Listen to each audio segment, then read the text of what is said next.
One of the cutting methods in the metalworking world is a chop saw. It's less expensive to run. Some people call it a cut-off saw. I actually call it a consumable blade chop saw. The reason I call it a consumable blade chop saw is because it usually has a disc, an aluminum oxide disc that consumes itself as it cuts while it is cutting. Now, things you have to know about a consumable blade chop saw. One thing is, unlike a miter saw in the woodworking world, you don't want to come down too hard on the material. If you slam into the material with a consumable blade, what's going to happen is, bam, you're going to crack it, you'll crack the blade, and more than likely, after maybe a couple of seconds after you crack it, it's going to explode on you. And of course, most of the debris and sparks are going to be shooting that way, but if the blade explodes, sometimes it'll come at you. And whatever's not covered with plastic or leather probably more than likely will go into you. So, one thing you want to do, anytime the blade is in motion, you want to keep your hands and elbows and everything away from it. If you are using your right hand on this particular chop saw, watch your right elbow. It can go into the side of the disc, and of course it'll shave a part of your elbow off, so you want to avoid that.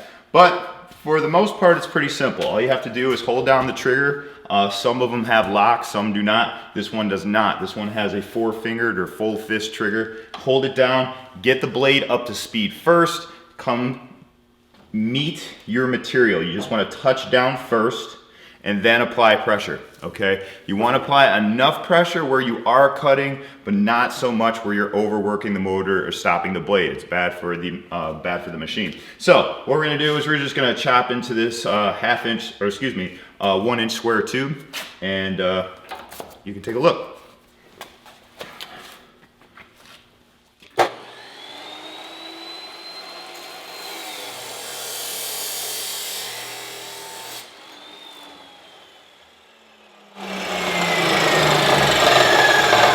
So,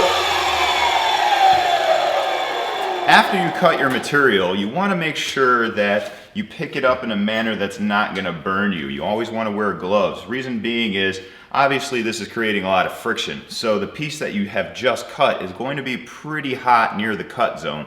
So just make sure if you're cutting square bar or bar, anything you're cutting for that matter, you want to pick it up pretty much a little further away from the cut area, so you don't get burned. But that's the chop saw.